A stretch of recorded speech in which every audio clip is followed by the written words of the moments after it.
So I suppose it caught everybody out then because we're actually right on time. We're not late this week. We've got 5 in the chat so far. No, Alex is on his way in. I think hopefully Sprue and Glue might pop in as well. I've invited Nigel as well, but I've not heard back from Nigel yet whether he's going to pop in or not. Model Minutes, he's come down with allergy, or his family's come down with allergy, so he won't be in. So we've got 5 of us in anyway. We can have a good old chat and a good old spiel over the past week. We had a really good Airfix and Chill last week, and on Chill we discussed about the controversy of the missing or the badly designed part on the Scheme B of the Vulcan, and we discussed what Airfix can do about it. Well, they've done something about it, so we're going to discuss that later on. But quite quickly, we'll just some quick hellos in the chat. We haven't done that for a while. I've seen Celtic West T's in. We've got Sprue and Glue in. We've got Ken C. Ryan's in. The auction site mods. There's going to be a few auctions, and but please, can you buy the kits? I get a lot of people who don't follow through. I've got 2 tanks up at the all packed up, ready to go, and the person who bought both of those tanks have not got back to me, so which is a shame. Wayne Welly in, Gary Hidler's in, Go For It Painting's in, Chef 88 Ivan's in, Techman Goods in, Rorex. If you want to pop on, Johan, you're quite welcome to pop on if you like. David JM's also in. I think that's everyone. The Flying Dutchman's in. World War II models. Yeah, we've got loads in tonight. Aussie Scale Model Pete's in. He's also in the chat. I can see Dominique's in as well. Kevin M, Peter Biddle. Hi, a different subject. Does anyone have the 48 that 40 F106 instrument panel? Help. I don't personally have it. But I suppose you can go to the manufacturer and get one at a price. So, Plastic Alchemist is popping in as well, which is good. Be good to see you, my friend. We can chat about Outlaw Paints, mate, because I see that you've been using them, so which is good. Anyways, nice to see you, Alex. Nice to see you, John. Nice to see you, John Alec. Nice to see you, Sully. And nice to see you, James. All looking fresh. Well, what we can see on your bench. Anyways, have you all had a good week? How about you, Alex? Have you had a good week this week with your new opening of your shop? I've had a very frustrating time. The shop's good. Had some really nice people come in. Some great interactions. Had my first web order as well. Wow! Nice. On Thursday, that was delivered. It'd be great if you guys could visit the web shop. I try to offer fairly competitive prices. I'm only really shipping in the UK at the moment. That's primarily because I've got to get the shop sorted first. There's a lot of stock still to put on in the web store, because that's a ball ache. And if you do buy stuff, please give me a Google review. I've got 2 at the moment, both 5 stars, which is really nice. Thank you for those people who did that. And I'm really enjoying it. But Shopify, at the moment, I can only take card payments either over the web or through the point of sale app. You have to enter the card number in, and all the details, the postcode, and God knows what, because their point of sale reader, I've ordered twice and I've not had one yet.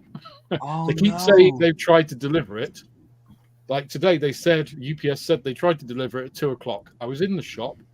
They didn't try to deliver it. It's utter bullshit. So that's very frustrating that I can't just take, tap and read payments and stuff. Make it so much easier for customers. But no, I'm loving it.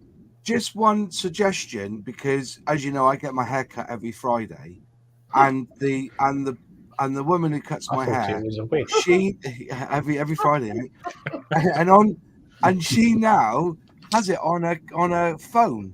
All she does is wave her phone over my card, and I'm sure she uses SumUp or something like that. Yeah, which I thought the Shopify point of sale app did. That's what I got on my phone, but it doesn't do that. Okay. You can't use your phone, because that would be ideal, right? You've always got your card reader with you if you're using a phone.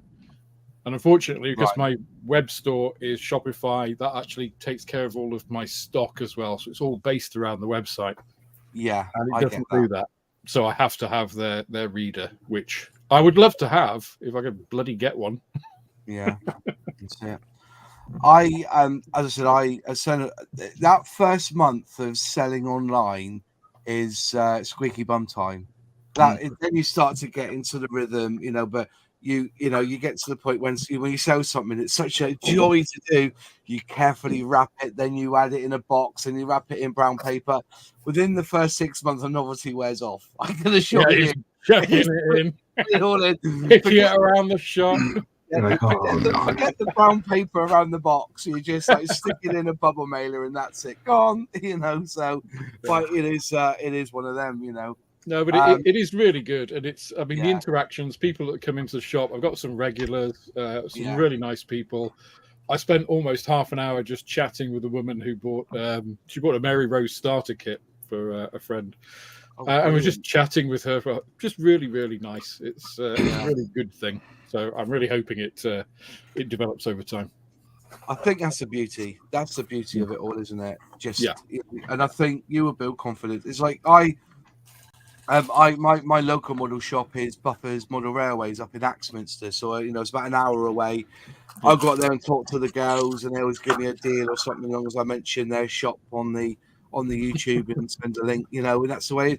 But you sit in the shop, you look at these models, and you end up talking to other modelers who, and you start to build up. And I think that's the beauty of YouTube, isn't it? That we're on here every Monday, and even though we don't know these people personally, there is a respect, a respect between us, that we do know what we're talking about, and we take on board what's being said. It's great. Yeah. So and it works both ways as well. I've had people come into the shop who have said, "Oh, I've been following along on YouTube about what you've been doing with the shop.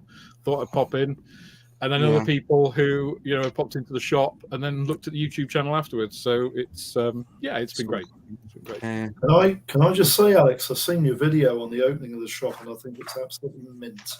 It is mint, Very much. Really, really good. The shop looks really clean, fresh, very inviting. Yeah, it's you saw what it was like at the beginning. I definitely needed to make it fresher. Yeah. Fantastic. I can actually breathe in there now. It's great. Me and James were just discussing about this before we came on live, about the fact that years ago, James, we would buy model kits from newsagents, and you could get the paints there as well, and that's all gone now, isn't it? You don't see them in newsagents anymore. Well, basically, you had. I always remember, because Park Road, which runs up that way, there used to be loads of sweet shops and toy shops up there. They're now all chippies, basically, and you used to be able to go in there, obviously buy a Matchbox car or a dinky toy, and then if you wanted a model, they had the model kits. Again, they were Matchbox. They were Matchbox kits, and then you could get the paint. It was Humbrol. Had the little tiny stand for Humbrol, and occasionally some paintbrushes, but never some glue. Annoyingly. Yeah. But you used to be able to do that with these shops. I can remember going down to the one down by Hawker's with a friend, because he got an ME109 as a birthday present. Yeah. So we went down with a list of the paints. We brought all the paints for an ME109. We never finished it, but that's I remember going. Sorry, go on. I was just going to quickly say is that newsagents are prime now for Airfix to get back into. I was just talking at the weekend to the lads at Airfix, and I think they've pretty much got the starter set range pretty much wrapped up. There's not too much more they can do with that starter set range. So was there 8 models in the starter set range? There's nothing to stop newsagents stocking those starter set range. And if they now bring on the gift set range as well now, where you've got the more complicated models but come with the paint, like for instance the one I'm going to auction off tonight, this one here with the best of British, where you've got 2 planes in there, you got the paint. There's nothing stopping newsagents from holding this kind of stock because the paint is already in there. You know what I mean? All right, Yeah. I would still swear to the day that the biggest improvement will be having decent cement in there, but that's something that Airfix are going to look at in the not too near to distant future. But there's nothing wrong with newsagents now having that, and if other companies are doing it, like the Revell, that's what I say. You know, a point of sale, you don't have anything too complex in a newsagent. But if I was Airfix and I was selling for Airfix, that's the first thing I would do is try and get back into, you know, offer them one of those metal stands, or like an umbrella stand with hooks off them, and just shove on there 3 of each. You know, say do a set of 25 starter sets on there, give them a decent price, because that way you're hitting the Airfix in the newsagents, and that's one of the things they like about Airfix Scale Model magazine is that the branding is on the magazine racks. But what's good one step better is to put starter sets on a rack and sell them to newsagents. You know, a little bit cheaper. They get a good bit of money for it, but it's in there because newsagents could do that. So just a thought anyway. Yeah, I mean, look at the success that Lidl and Aldi have had with the starter sets. I mean, I know they're a very low price point, but nothing to stop newsagents doing that. I mean, just like James said, I remember going in with my dad. That's how I got into modeling. You know, he would go in to buy his cigarettes, and there'd be the old Airfix hanging bag things, and then Frog and Nova or whatever. And I would get one of those. He'd get his cigarettes. My sister might get what was it, Twinkie magazine, Twinkle or something, you know? Do you remember Looking? I used to get Looking when I was in the 80s. Yes. It was that magazine Looking, wasn't it? Yeah, and that was a great, Saturday morning trip down to the newsagent while my mum was, doing whatever, having a line or whatever. Yeah, so, that's right. And occasionally you was looking, you got a free model kit. Yeah. Exactly. That's what I think they should do anyway. It's just a thought. It's something that, if I was allowed to go out and sell Airfix, I would create a little thing for them to sell. And I said, if they can do that, start a set range or maybe a gift set range, they'll be golden. Absolutely golden.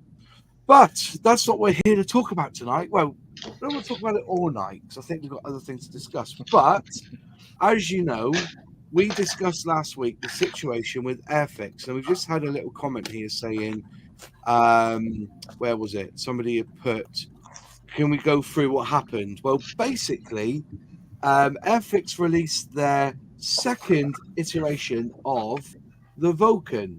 Now, they released it 3 years ago, I believe, and they've had a big flash sale to get rid of all that old tool, the old Airfix schemes, not the old tooling, this is new tooling, and they announced that they were going to bring out this new one, which was the Black Buck version of the Vulcan. Unfortunately, the designers weren't wearing their glasses. And should have gone to Specsavers. Yes, should have gone to Specsavers. Right? It's an honest mistake, isn't it? We can't say for it. It's an honest mistake. And they basically designed a pylon that was wrong.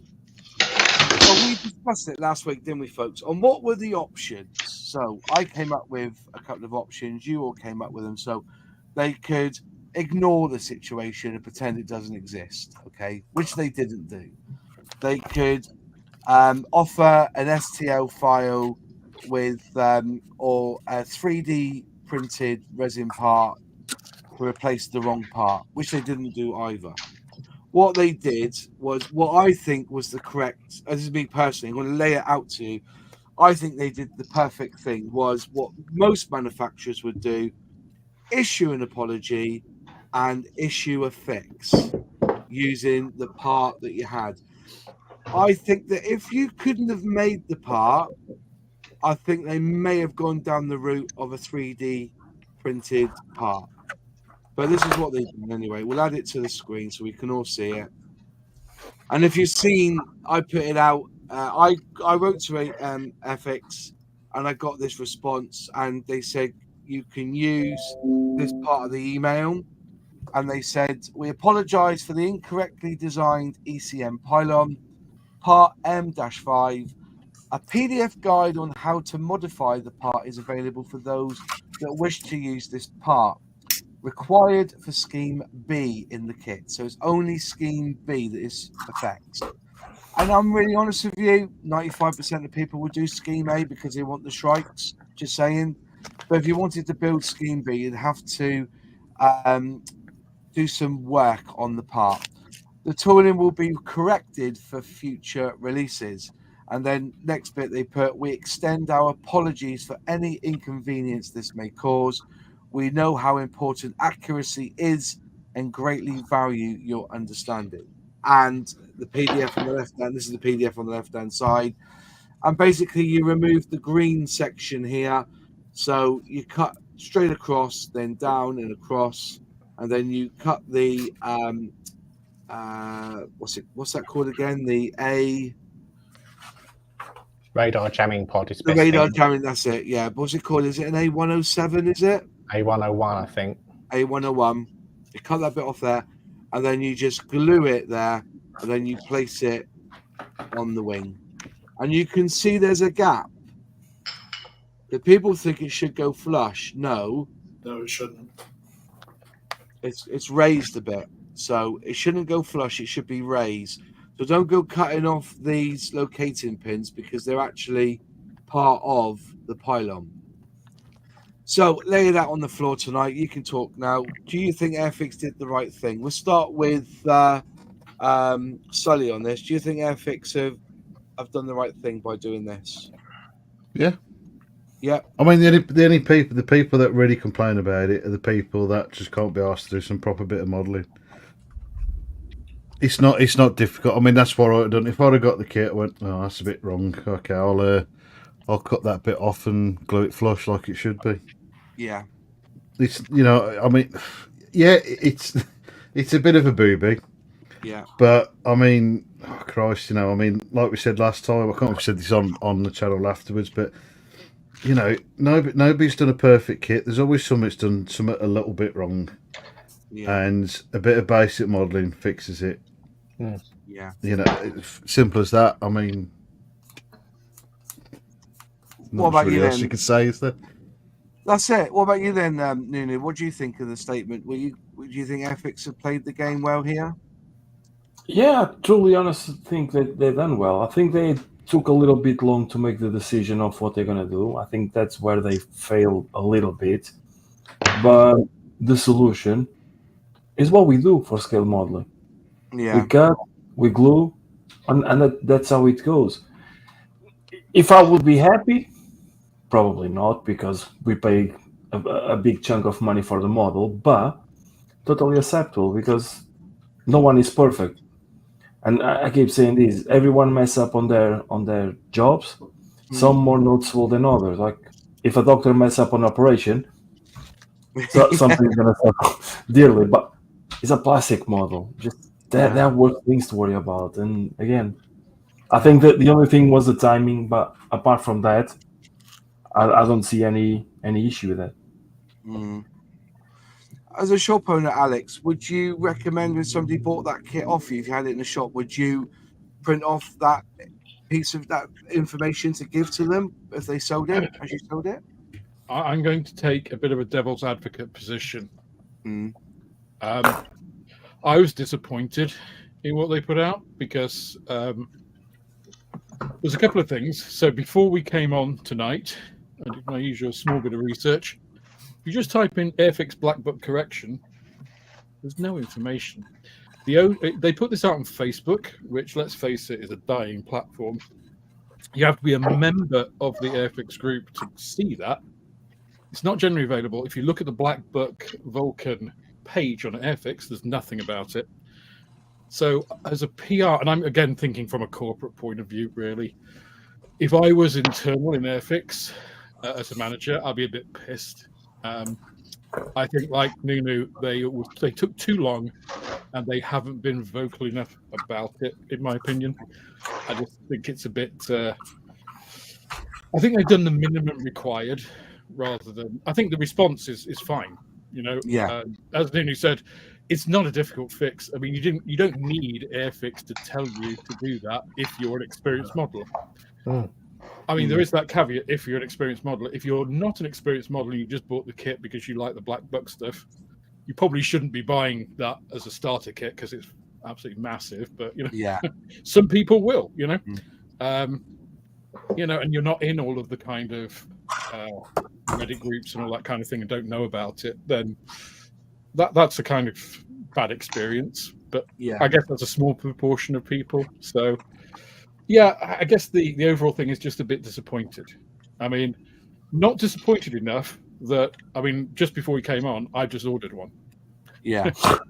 Because I want the coin. I want the coin to, not for myself, but I think it'll be a good giveaway for the channel.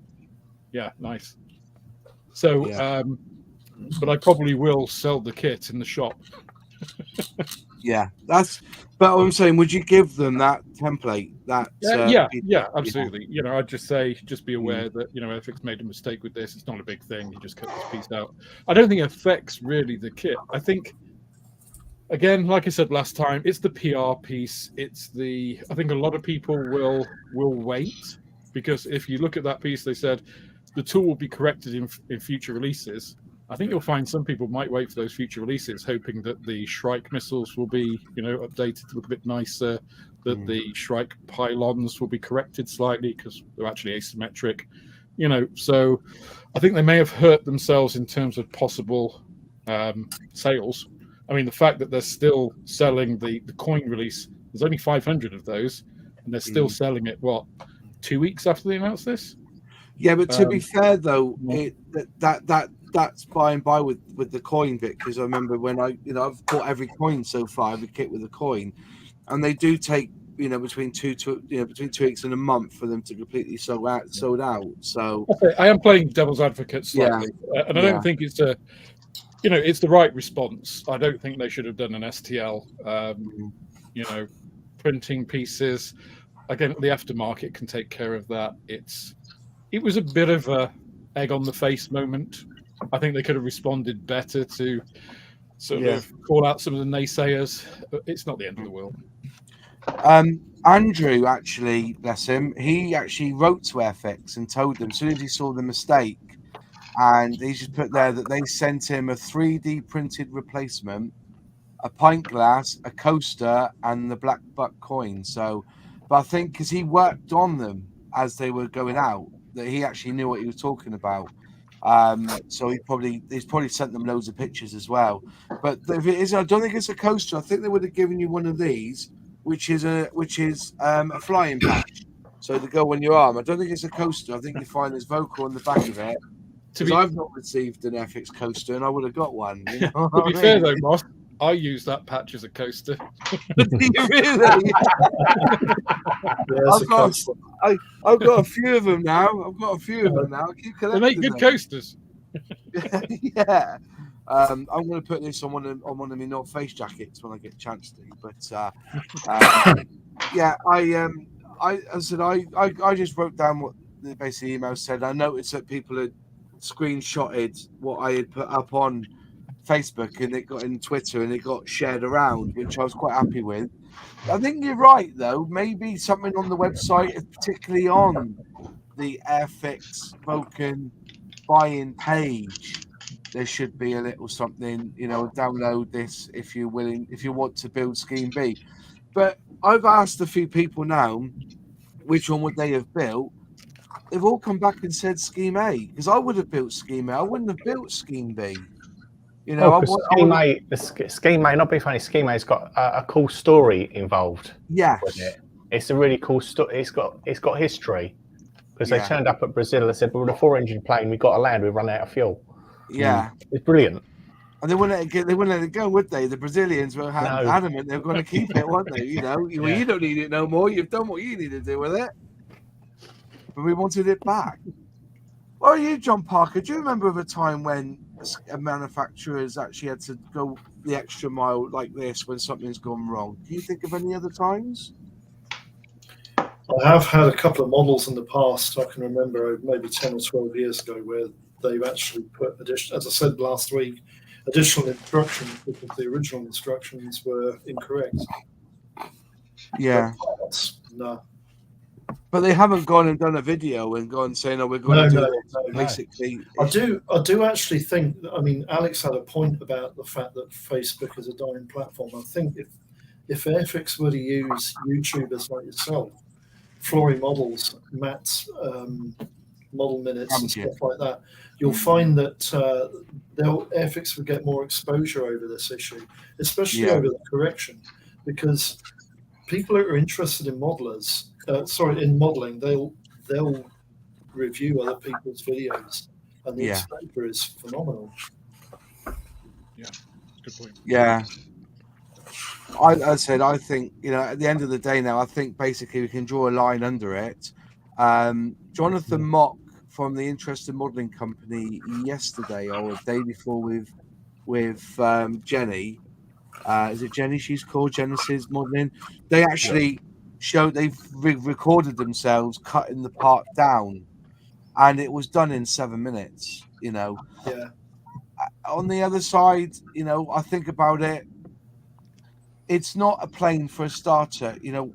I've got kits there which give you 7 different schemes, and every single scheme will require cutting a Spitfire or cutting the model down a particular place to put a certain wing in or a certain part in to make it. Even drilling the holes, we get them now where they're saying right at the very beginning, drill this hole here, hole here, hole here, because you've got to put a tank in or something. If you're doing that Matchbox produced a 72nd scale Spitfire Mark 9, which they converted into a 16.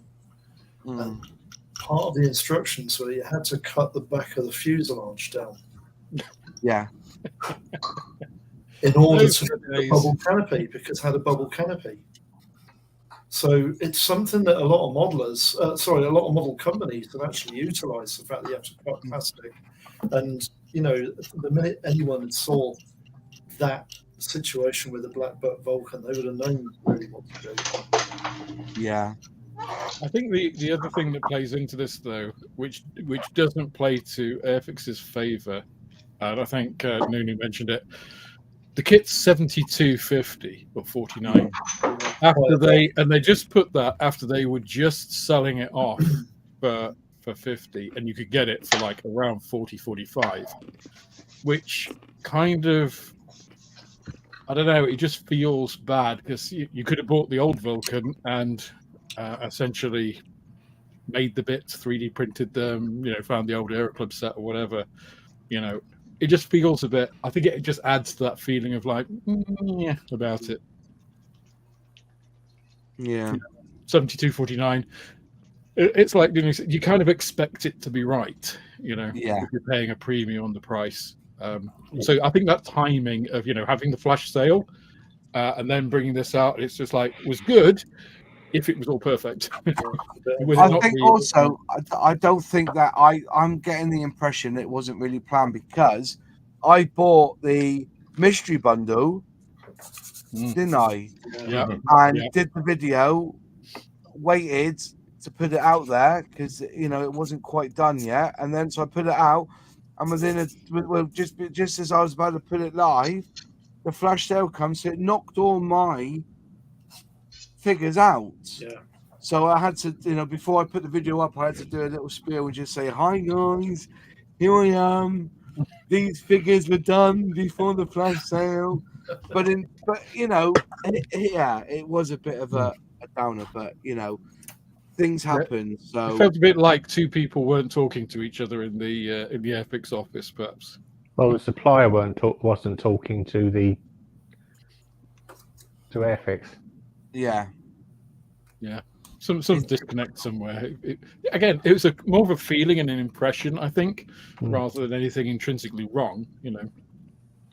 But there'll be people who will buy this kit now, put it up upstairs, out the way for 5 years, saying that this was the Airfix kit, and then try and flog it on as a rarity on eBay for 350 quid, and then release it as a vintage classic with the wrong tooling. You know what I mean? The wrong bit. It's just a funny thought came into my head there, is that somebody might have built it with that incorrect pylon. Yeah. And it's that pride of place.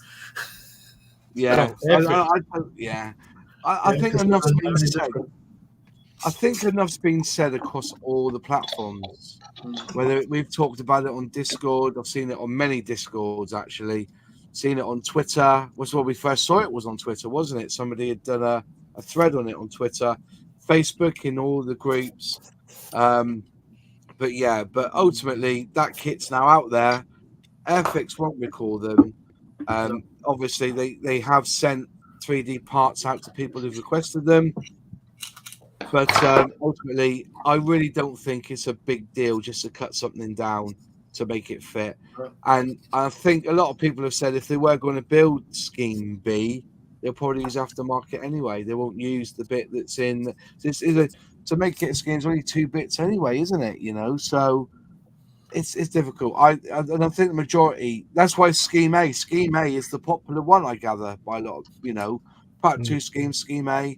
And if you did buy it, you get a coin if you bought it from Airfix website. So, just quickly, I just want to show we've got 3 new members tonight. We've got World War II Scale Modelers Day has become a member. Ian Kerridge has become a member, and also Marcus Stone. Thank you very much for becoming a member. It's really good. And also Wayne Welly says that he's been a member for 8 months. So thank you very much, Wayne. If you email me after, I'll send you a model kit. All right, just email me after, and I'll send you one. But we have got some tonight, I guess, for the old auction. But as I was saying, I've had quite a few that haven't paid or they don't get back to me. So, which is a shame. But I have got some models for auction tonight. If you fancy doing some auctioning, so lying under the sand with that, with the Airfix kit. So if you do want to buy the Black Buck, obviously, you can take a screenshot of this here, or just download the PDF from the Airfix website. It's available on there, and then you can work out where to cut. Remember, you've got to cut it straight across here, because that little chunk there is actually the shoulder of the engineer that's working on it. So but that doesn't matter. As long as you cut it straight across there, you're absolutely golden, absolutely fine, and all good. And that's basically all I've got to say about it. Anyone else wants to pipe in about this? Anyone's got any other thoughts on this?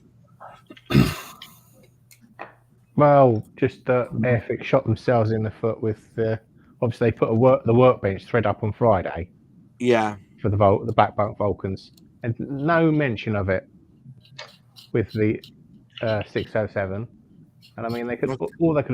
We realise it's a mistake. Blah blah blah, and put the link in for the correction to the part. That's a really good shout, actually, isn't it? That is actually a very good shout. Yeah, I don't think it was. Yeah, I don't think it was very elegantly handled. It did feel a little bit like people were running around with, trying to come up with a response. I think the problem here at the moment is that Airfix is trying to get advantage of the momentum. Started with the Spitfire, start getting talk, Sea Fury, Sea King, and they're trying to get more and more out. I think they need to take a step back, take a deep breath, regroup, and think, are we doing the right way, or are we just trying to rush ourselves and we're going to be looking like fools because we get this wrong? But again, that's my opinion, and probably Dale is now listening to this and go, right, scratch no not of the of the Creators Day. Yeah, you and me both knew we blotted our copybook now. Yeah. No, honestly, I think they are trying to take advantage of the momentum and go forward, but sometimes comes to a cost, and it's proving them right. Yeah. David Barber says absolutely, Nunu. Yeah, I get that. Dan Usher's just said also, will Airfix release the Black Buck extras like they did for the Valiant? They did and didn't. They've done that a few times where they just send out a little box, don't they? For about £8 or £9 with added parts to it, and then you can do stuff with the model that you've already got. I saw one for sale actually when I was in Bovington on Sunday. There was an accessory kit for what? I can't remember which plane it was now. There was extra weapons basically for it.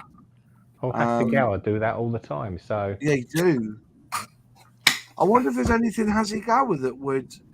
they do the strike. They're doing in, I believe, in 148th. I did that. I think I've got the set upstairs somewhere. They did the strikes in 148. Yeah. I mean, the Shrike is not a. I mean, people have complained about the Shrikes, right, in the Airfix kit.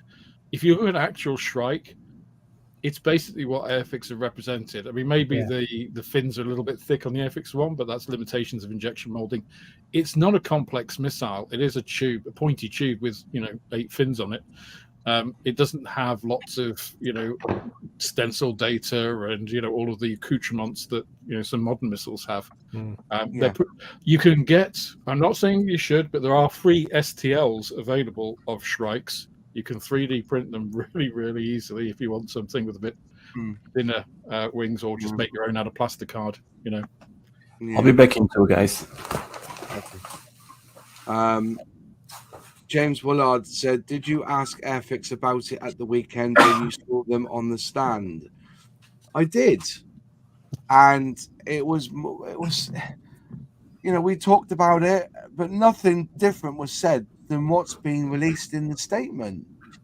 I did say about the STL file when they said, well, it's just one little bit, because I said about what Alex was saying, that once you let that something go out there, that's the end of ownership, isn't it? Because STL files can be borrowed, pinched, thieved, abused, used, sold. So I kind of said I appreciate the apology, and I thought that the way it was handled was pretty well. I didn't think about the workbench Black Buck edition. That could have been a lot better. I get that. But at the end of the day, it's something that they're going to learn from. And I think if they come away from it knowing, we did this wrong, we'd be careful next time, that's going to make it better for everyone all around, isn't it? Well, not being funny, you don't realise that Tamiya do make mistakes. You don't realise it until you open the box, because there's a little correction sheet in there. Yes. Yeah. But do they do a big announcement? They do a big announcement and a video apologising? No. I don't think Airfix has done anything different to what any other scale model manufacturer would have done.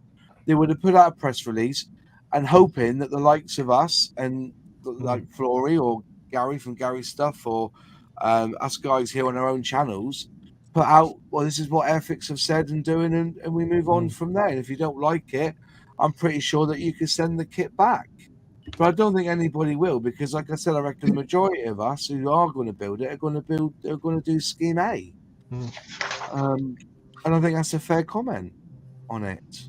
I think from a company point of view, though, that's a dangerous precedent to set if you're relying on external forces to do your PR effectively. It might work for the odd one or two things, but you lose control of the narrative. So, but don't all scale modelers do that? All manufacturers, Tamiya are the same with them.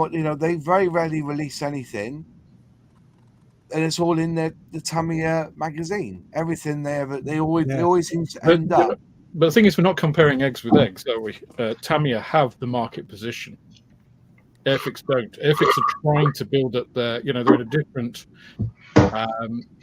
They're in growth phase, right? They are trying to both satisfy the investment company by remaining profitable, and increase their local and global reach. And they're doing really well. But perhaps, like Mooney said, they do need to just take stock of exactly how they're doing that, because, like with the QC thing that we've mentioned many times on Airfix and Chill, and all of us have talked about in videos before, that lets down a lot of the work they do in the UK. Little mistakes like this cropping through. These sorts of things happen more often when you're overworked and trying to do too much. Tamiya have a leading market position. They have a global brand which sells equally in the US, well, probably more in the US and Japan, and as well as Europe. They have the name. Yeah, they make mistakes, but they don't necessarily make mistakes in the way that Airfix have done here. Yeah, decals in the wrong place, Alex, on Tamiya armor. Sorry, Tamiya do make mistakes a lot of the time with the decals place. They put the wrong decals on a piece of armor. And they don't mention anything about it. But I don't think that's the same as molding something completely incorrectly after you've just made a massive announcement about it. Well, they just miss it. Tamiya just miss it off. Yeah. Yeah. To summarize all of this, I think that the biggest issue here is that it was Airfix. And everyone makes a point of, Airfix is rubbish because they've never been good and they're trying to be good and they still being the same thing. Because again, Tamiya does it, Asgawa does it, HobbyBoss does it, but they don't issue anything. I remember HobbyBoss having the complete wrong colors on the decals for the Portuguese version of the A7. They didn't release anything. They said, deal with it. We don't care. Right. Roachridge said after another big release, it'll probably be most forgotten about anyway. It was Airfix. It was unfortunate for Airfix. And haters will be haters, and that's how it goes. But again, and I'm back again. Advocate, if you make a big song and dance about something and it's wrong, people are going to point at it much more than if it's just a regular old release and it's wrong. Regardless of who you are, right? If Tamiya had come out and made a big song and dance about their F-35A that they released recently, and they've got, I don't know, the shape of the canopy wrong, they put it as an F-35B, I'm pretty sure the shit would have hit the fan for them. I'm pretty sure people would have been up in arms, especially because it was Tamiya, and Tamiya don't make that sort of mistake. And they've made this big fanfare about it. I think the whole fanfare, the release, secret kind of nature of it, surprise release, again, all played into that. Didn't somebody say that the Tamiya F-35A Lightning as a correction sheet for the Bombays, as the Bombays were wrong? Yeah. About cutting and marking something off on them. It has a correction sheet. I'm sure it is. I've got it here, so let me see. I didn't see one. No, you didn't get the correction sheet. Then you're not special. Obviously not. I know that. They got the colours. They got the colours wrong in the weapons bay somewhere. What? How could they get white wrong? No, you've got all the what's this in there, in you? All the gubbins inside.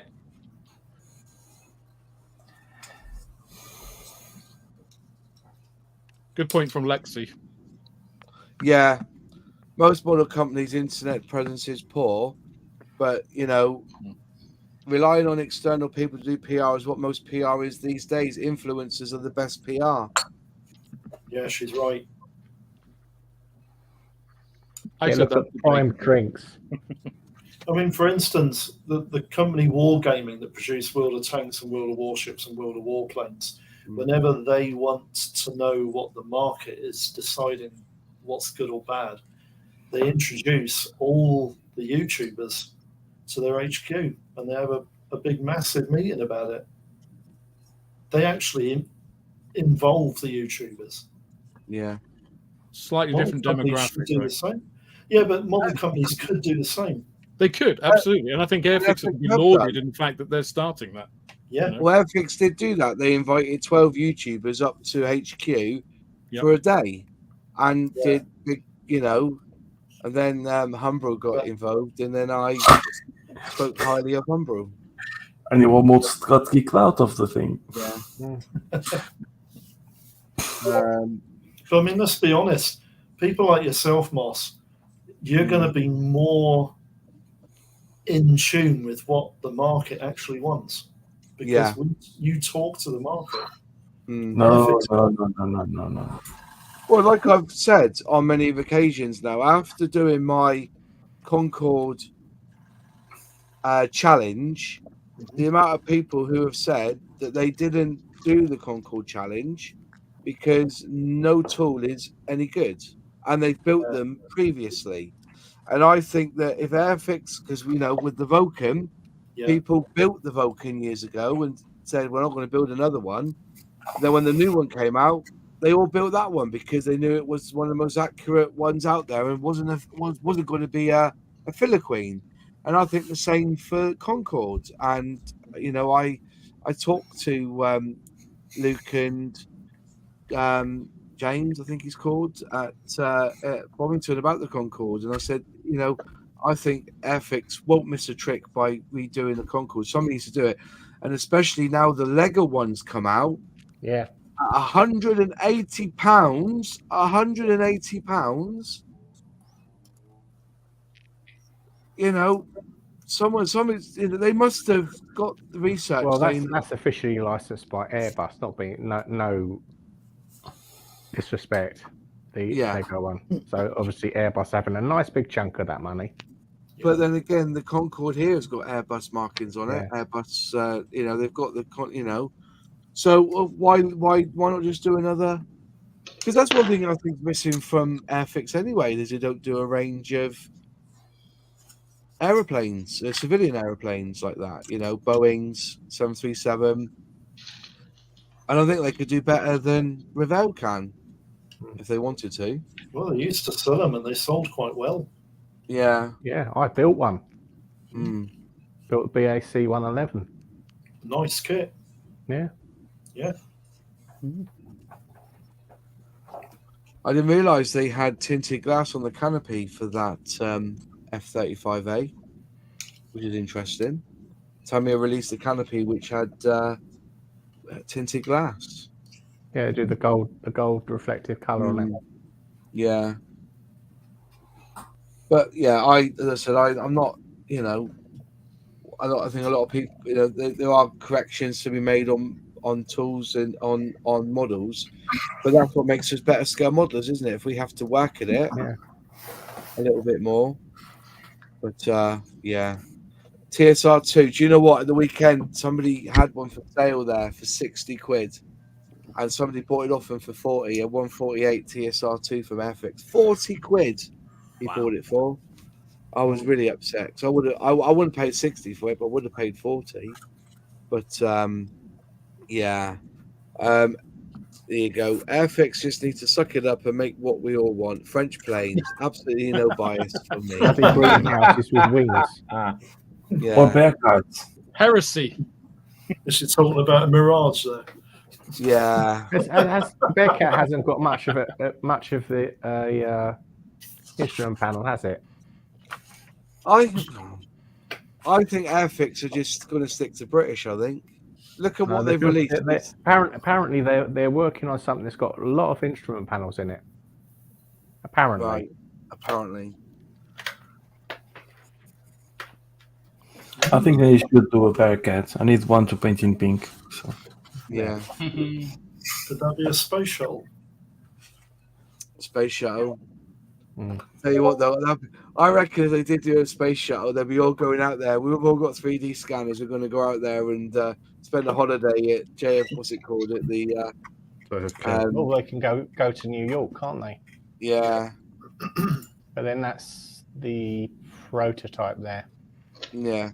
They got one at the Smithsonian in Washington, I think. Is it? Yeah. Where's the Enterprise? That's at Florida, isn't it?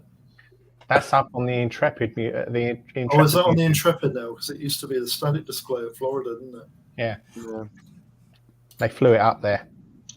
It's called Enterprise, isn't it? Yeah. The original one, yeah. Yeah. But that's the other thing I noticed the other day that Concorde's been moved around, hasn't it, in America for a refurb? They put it down in the river, didn't they? They sailed it down the river. Yeah. So. Yeah, 2012 they flew them around, you know, on the 747. I remember I was at work and it was summer of 2012, and it did a flyover of the DC area before going out to Dulles Airport, and it's now in the Dulles Airport Annex of the Air and Space Museum. Nice. Yeah. Sod the Boeing. It's about time someone did a good range of GA aircraft, Cessnas, Pipers, etc. That'd be interesting. I bought an Airfix submarine this week at the model show. Is that more than 2 bits, Moz? No, it's not. It's 3 bits. I don't get it. You forgot the conning tower. Yeah. It was only £6 as well. It was only £6. £2 a piece. There you go. Oh, it's Trafalgar. Trafalgar. Yeah. But it's not. It's 3 pieces. Look. And if I take it out of the bag and we cut it open, but it didn't sell well. Apparently, this one it didn't sell well. That will be a good 1 hour challenge for you, Alex. There you go. 3 pieces. This one. It's 3 bits. Nice. Detail on it. Oh, let me go big screen a minute so you can see some detail, shall we? Detail. I'm going to get with that comment as well. Hang on. It looks like a drop tank off a Hunter. Yeah. Nice detail on it. You know? 1 hour challenge, Alex? Yeah. 1 hour challenge. I mean, that's not really a challenge, is it? 30-minute challenge, really.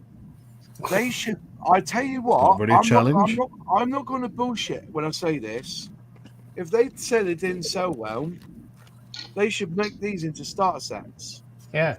Yeah. Yeah, make them out of black plastic. Yeah, starter set. Look at that. That isn't difficult. That's not bad, actually.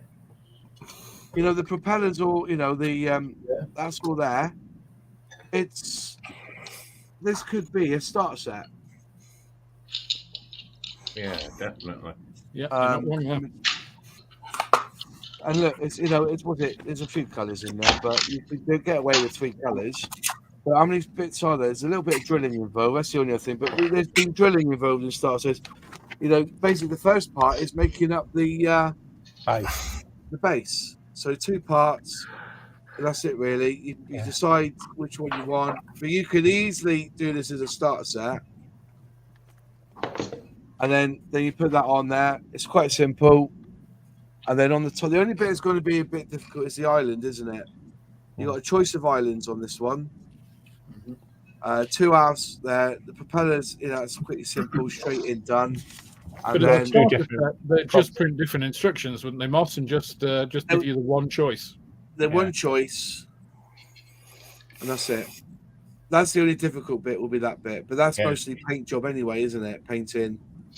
And then finally you put the 2 ends on and then job done. And the call out for it.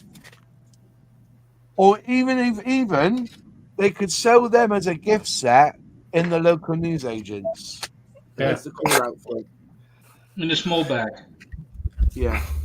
In a small bag. Excellent. Do you know I could run Airfix?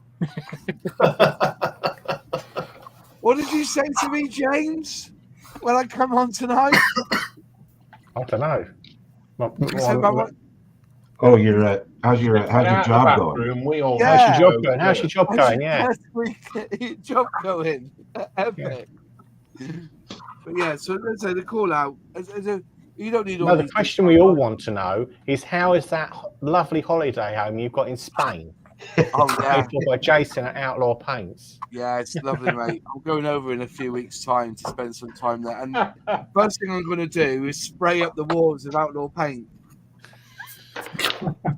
I can't believe that comment. That made me chuckle. That did. Did anybody see that comment that somebody wrote on one of my videos? Oh, that was right. It was on the Ferret Scout video when they said, "Really love your channel, but Christ, you don't have to go on about Outlaw Paint. Are they paying you or something?" And I just responded back, "But actually, yeah, they're paying me thousands, and they've also bought my new house in Spain." Yeah, but Moss, what are you going to paint your house that Airfix gave you in Margate? You can't use paint like that. Margate. Actually, to be fair, Isn't that a what's it chalet? In it? It's a chalet. The beach hut. Yeah. To be honest, to be really fair, I've got to get a new roof for the one in Margate. That's the only thing I've got. They've given me the shell. I've just got to put a new. Basically, it's a 1-to-1 version of the Afghan house that they had sold years ago. They actually rebuilt one, and then they 3D scanned it, and they made this Afghan blown up house that they sold. And I remember the scandal over that. The scandal was horrific, wasn't it? So I've got to put a roof on it. That's all. You've got to patch up the circular hole. Yeah, that's right. Yeah. So that's it. There. It's a 1 to 350 Trafalgar class submarine. It could make a really good gift set. What you need? How many paints is it you need on this one? I can't remember how many paints it was. You only need 4 paints. 4 paints. You know. Skill level 2, which I kind of get, but gift sets can be skill level 2. So I think this will be prime for a gift set. So we're going through these kits now. Well, I reckon if you did the version with the conning tower with all of the the periscopes and stuff down, it's going to be more like a level 1. You probably only need like 2 paints, really, don't you? Black and something else to pick out the details. I think the only one you need. Well, I think Nuno's going to do one. Get one. You should send it to Nuno. You should send the sub to Nuno because then he can spray it pink. There must be some extras for him. And I think gold. And summer shop. It should be gold. Oh, gold will be amazing. Yes. Yeah, and have an option for a bird's nest. I'm looking at where they're painting 50. Oh yeah, so. Basically, the only colours you really need is black and grass green, which is the propeller, is grass green. It says here you need brass as well, but that's only for the flagpoles of brass. The rest of it's all matte black and just green on the propeller there, and then on top of the island there, if you know what I mean. You'd only really need 2 pots of black, 1 of green. Oh, you do away with one. One that is not big. You'll get away with 1 pot of black on that one, I reckon. You need black and light black. No, we need 1 black. You need a silver.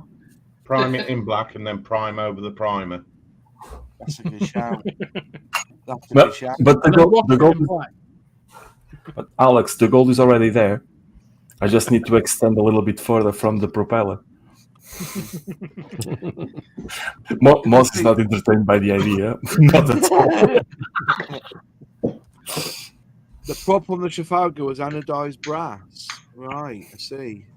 Cut the sub at the waterline and make a good sea diorama, and it will look great. Yeah, it's one of those sub kits on eBay for £60. Really? That'd be good. I'm not building it now. Then that's going to go 60 quid. Is that right? Wow. That's a lot of stuff, isn't it? Anyway, on tonight's auction, we've got this submarine starting the bids at 40. Yeah. 40p. I will just say though, I actually love the decal sheet's lovely because it's got all the names there. You see that? Oh yeah. So when you can put that on the base, HMS Triumph, Trafalgar, Talent, Torbay, Trenchard, Turbulent, and Tireless. So yeah, so this Trafalgar class, I think it looks pretty supposed to say six quid I paid for it. I can't go with 60 quid because I got it off the Mr. Model stand and he sells on eBay anyway, so he wouldn't have sold this to me for $6.95. You know what I mean? So, but yeah, I thought it was a lovely little. I thought, I'll have that. I also bought a JB Models Land Rover as well. So that was before Airfix bought them and then released them as their own at 176 scale or 172. So I've got one of those as well, Moss. It came in a job lot. Somebody actually came into the shop and said, "Oh, do you buy models as well?" You must have been watching Airfix and Chill. Yeah. So if you want another one, I've got one, the long wheelbase version. There you go. Yeah, these are I didn't spend a lot of money this time because, as I said, I'm trying to buy a camera. But yeah, so I bought a few kits on the cheap. I bought this. So this is the one that I got, which is the JB Models long wheelbase Land Rover. That's exactly the one I got. Yeah. I picked up another Lightning for a £5, the 100 scale Lightning. Oh, built one of them. Also, in that 100 scale, I see a lot of them actually. Now Matt from Model Minutes did the video. I see them all the time now. Yeah. That one there, the MiG-19 Farmer in 1:100 scale for a £5 as well. And last but not least, just because James, you've told me about this one, I went and bought one. It was a bit more expensive, so it was 15 quid. Oh, I've got one of them.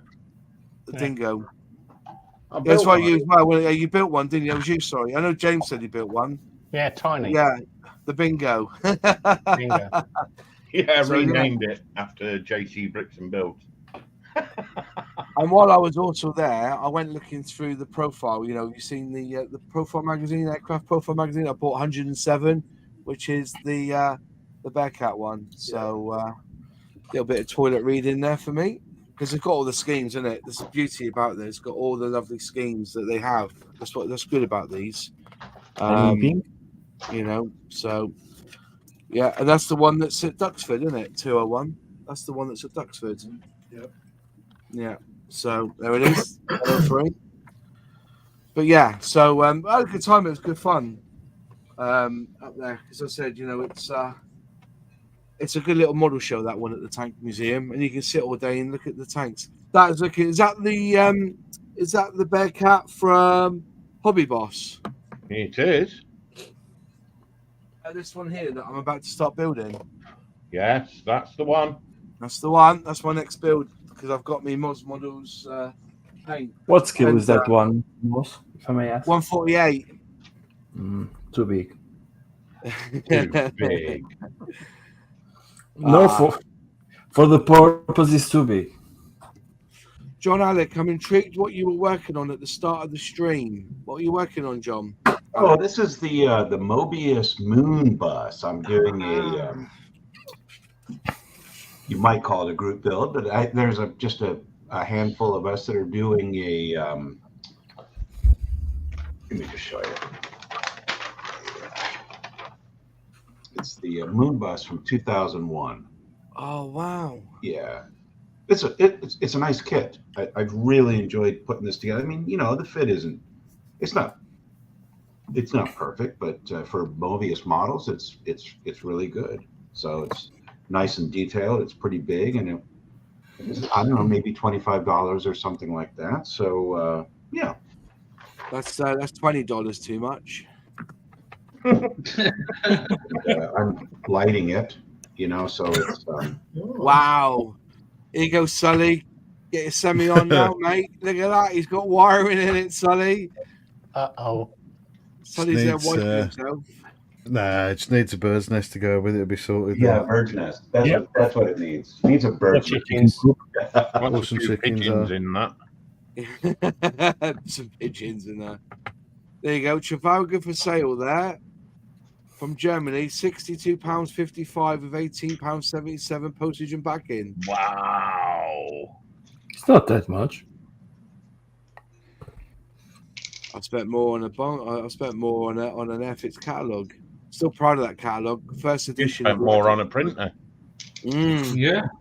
Oh, shut up, you tart. That's why I was waiting for that. I was waiting Well, for it's that. not a printer. It's airplane support. Does anybody want The decking station. Does anybody else want a Bandai kit, a real vintage Bandai kit? Hey, no wrong with that. Bandai. Look at that for a Right. brand. Yeah. The only trouble is it's all in. Is it German or Japanese? Japanese. Japanese. Yeah, everything's in Japanese. Like, they eat your heart out. Look at that. This side here looks like it's the terms and conditions of. Look at that. Did you guys do it that way? Is it or do it that way? I can't remember now. They read it backwards, don't they? I've actually had Google Translate working along it, like, you know, coming up with big words, and it doesn't make sense. But yeah, it does come. It says Moz, don't build it. There you go. There's a diorama picture in the back of it. Wow. I'm enjoying it. Actually, going up in the loft, it was just up in the loft in this old Ferrari V8 as well, Bandai Ferrari V8. Oh, nice. That one is cool. Yeah. Wind up motor. That is nice. Wind up motor in that one. Yeah. Japan. Well, complicated. Also,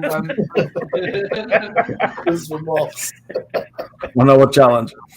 I did get that kit as well, Alex, that we were talking about on the what's it called? Our podcast. The Panther. Yeah. Ooh. You're right though. That's all cast, that is. That's all cast in there. Huh. Cast metal, that is. So, and that's cast as well on top. That's cast. So the top, it goes on top, doesn't it? So you have to screw it in. Multimedia. Yeah. So it comes with 2 screws into a rubber band track. So the rest of it's all plastic. So I'm interested in how well that goes together, trying to attach plastic wheels to cast iron, which will be interesting because the wheels are all plastic in here.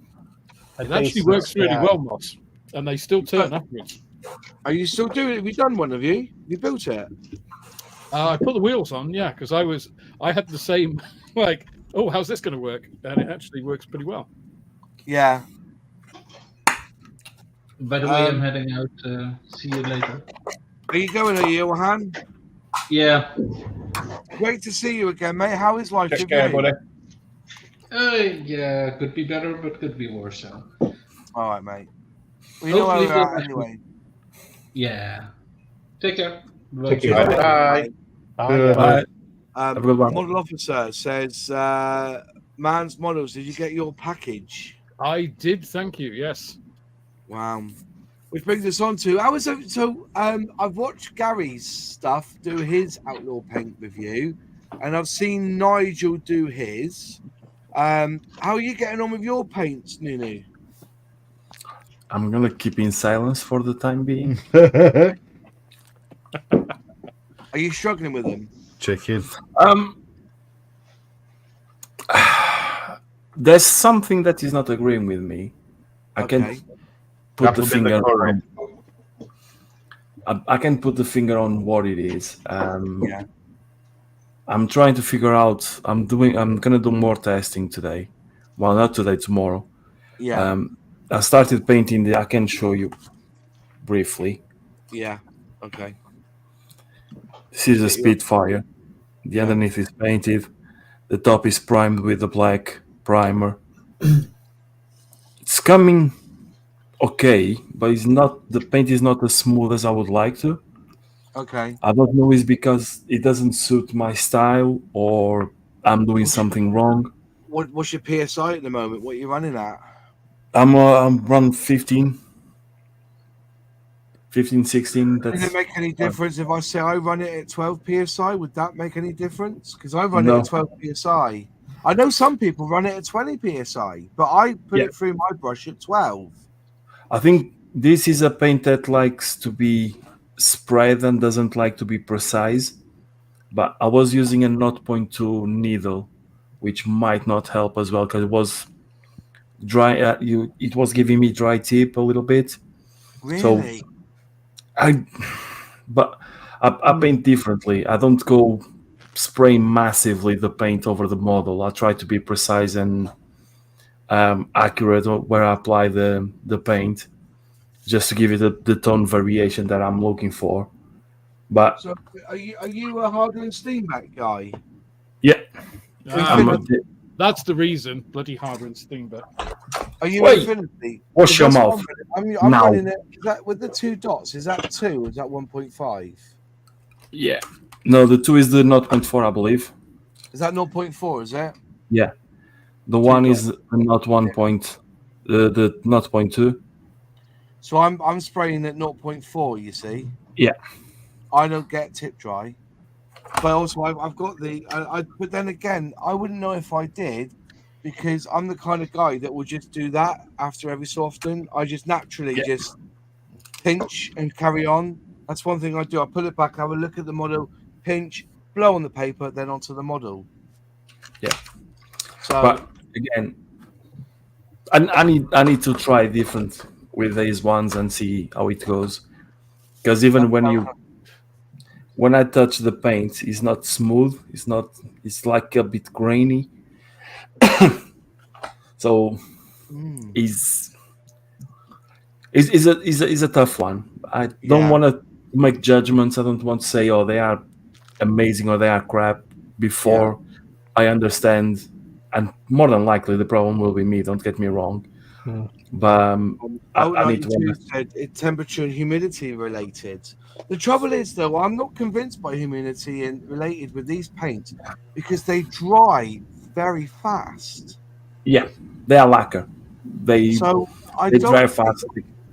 I don't think temperature is such a big issue, is it? Humidity might be. I don't know. Humidity, because humidity. Or actually, if your air from the compressor isn't very dry, that could be an effect. Oh, that's a good shout. Yeah. Well, with all the other lacquers, I don't get this thing. The reason I mentioned that is because I was doing a live build yesterday. My compressor wouldn't work. Now, it was my fault, but I just thought maybe it's the water. I haven't drained it recently. Wow. Is that all? Yeah. So, but on the plus side, I'm going to let this condense down a bit, and great rust effects. So. Yep. Yeah. Rust Put pigment. your radiator for a bit. Sure. Yeah. So grainy paint is drying before hitting the model. Go in closer. You try going in closer. No, I only paint closer modes. I don't paint far away from the model. Because again, I like to have control on the paint. And again, like James is saying, I need the light coats. I always apply light coats. Different PSI. I need to try that. I might even try to add a drop of Mr. Leveling Thinner and see if it works better with further diluted. But again, I don't want to say this or that because, like I said, Nigel went okay with them. Gary went okay with them. So I'm assuming the issue is me. And I need to understand what I'm doing wrong. I've been using them now for 3 months and I've really loved them. I know that my Ferret Scout looks absolutely perfect. Black, white on black prime, and then for the highlights, and then straight on with the NATO green. And I did the same with the Whippet as well, black and white. Don't get me wrong, Moz. When you open the airbrush, like the primer, I have no concern. I'm just applying the primer and covering things. When you open the airbrush, it goes beautiful. No issue with the primer. Absolutely perfect. What? So you reckon the primer's right up there, like Nigel was saying? That Yeah. Primer is good, and you can see on here. The primer is good, and once you open the airbrush, they flow absolutely perfect. They are really good. Thing is, if you notice here, I like to leave my blacks showing, so like a pre-shading thing. Yes. And for that, you have to control the paint, where you paint, and all those kind of things. And it's on that part that I'm struggling to control the paint. Once I do the camo, because I always do it in freehand, I'll try to understand how it works better. But at the moment, to get these shadings on here, it was a struggle, to say the least. But again, I'm assuming the issue is me, and I need to figure out what I'm doing wrong. Because again, I don't want to say the problem is the paints when clearly more people have tested and it's not the paints. So what I'm going to say is, and I said this to a few others, you've got to learn to use the paint. Every paint reacts and behaves differently, doesn't it? I think Pete from Moscow Modeling is quite right, because I do spray heavy, and Oz is saying the same, spray a little heavier. So, the wetter the better. The wetter the better, but it takes the effects I want to give to the model, if it makes sense. But if you're using a 1 point, if you're using C2, you want not a 1.5 really, don't you? If you want to be that. No, not 0.2 is perfect. I have no issues with that. Yeah. But again, Moz, it's just I need to understand what I'm doing wrong. The one person I want to see use Outlaw Paints out of everybody would be James from LPJ Models. Yeah. Because that's a man who actually knows everything there is to know about pigment, paints, how they react, what they do. And I hope that James, the model officer, has been able to send him some, because I think, you know, he's the man to really test the paint. No disrespect to anybody else. Just no, by far. I think we all agree that LPJ Models, he's just a whiz. He's, you know. To be fair, he's the one we go to for advice for stuff like this. We all do, don't we? He is the oracle, isn't he? He is the oracle. Because he worked in an art shop, didn't he? He knows paints and thinners, and he knows his shit, as they say. Oh, he does, doesn't he? You know. I mean, I had to message him about. I had to message him. You know, he did his interior for his Sea King. I had to message him about that because I couldn't remember how to do it. Yeah. Because I knew he'd be the one that, you know, told me right and everything. Yellow pigments are notoriously hard to use well. Yellow always seems too thin. My yellow with the Outlaw paint has been absolutely phenomenal. You know, if you watch Nigel's one on his Sea King, I've forgotten which episode. I don't think it's the last one. I think it's the one previous to that. He sprayed it on camera, and he said it went down really well. Well, that yellow, yeah. I mean, I don't really, no disrespect to Nige, but Nige's very critical and in a good way, like, you know what I mean. So he's like, you know, just to go, oh yeah, that's good, or that's shit. He just puts a lot more effort into going, well, you know, this, that, and other. Pros and cons of it. He did. I got the impression he was on the fence. Yeah. On the fence. Well, I'm all in now, and so I've got the 177 paints coming, haven't I? So, from what I got from Nigel's video, is that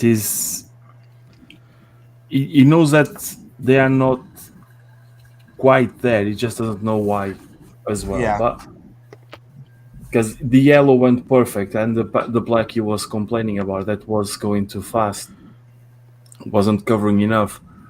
So I think it's a process of learning how to work with these paints. And once you get that mastered, we are absolutely flying. But till that point, it's trial and error. We need to figure out how it works, because again, we all have different styles of painting, and like my method of painting is pretty much like James from LPJ Models. Yeah. Thin paints, build your things. Yeah. But again, like Vallejo, I can paint airbrush through them for the life of me. Other people swear by it, that they are the amazing thing to airbrush. So again, it's you understanding the paints and working with them. But we will figure out. We'll get there. I think you'll get there. Yeah. As I said, but see, it's like I go back over the years, and I've always struggled with, even though I had Vallejo, struggled with them. Got onto Attacker, and I liked Attacker, and I did. You know, orange and red line, perfect, really did. Yeah. But then I used to spray Humbrol with water. So when you can see my progression, I've used shite. I've had to work with shite because I use Humbrol all the time. It wasn't until somebody said, try this paint, that I even realised that you could use other paint, or Revell even. See, Revell Aqua goes through an airbrush pretty well. You know? Yeah, really good. Yeah. Mix, right? So yeah, it's it'd be interesting on who, you know, how it, but as I said, the mix, you know, when he showed that, because that's the mix there. You see that bottle there? You can see there it is. That's how much pigment is in, and this one is British Interior Green. And I just shake it twice. 1, 2, and that's look at that. You know, it's mixed. You know, you have a few more things, but it's pretty well mixed. It mixes really well. But when you're mixing liquid pigment with thinner, it's different to mixing powdered pigment in thinner, if you know what I mean. So, but they always say, like, I think Annette's right. I like airbrushing with Vallejo air. Well, in theory, you shouldn't have to. It's mixed ready to go in the airbrush, but we all seem to have to thin it down. And depending on the pigment, the more you have to thin it. you know. But it should And- really be. Yeah, Vallejo Model Air is the perfect consistency for brush painting. Yes. Yeah. I find out that for Vallejo Model Air, I always have to use paint retardant. You said No, you that. don't. Do you use Vallejo? Do you, James? Yeah. I do. Well, I did do. I used to do all my spraying with Vallejo. What would you I use used- now then? I used LP. I went over to over to Lacquers because it's Do you use quicker. the MRPs? Do you? MRPs and LPs Yeah. Yeah. See, I'm and LP. Tamiya XFs and that because they are technically a lacquer. But no, Vallejo. I used to use the airbrush cleaner Yeah. Yeah. to thin it because that acts as a retarder on that. It acts like self-leveling thinners basically, Mm. and you get a beautiful finish with it. Dave Barber said he added flow improver, but then you know, the idea for me is that I just want to grab the bottle, get the pipette, bomb, spray. That's what I want and as I said, people say MRP is perfect for that. I was told that Vallejo was good for that. But I always found that it took more effort in mixing the Vallejo in the bottle than any other paint. It was really, you had to really give it a good mix. You got 20 different people who try these paints and you'll get 20 different answers. It's true. Mhm. It's really true. Because what do you use again, Sully? You use Tamiya, don't you? I just use Tamiya, yeah. You ever use Hitaka? Yeah, to be fair, I'll agree with you.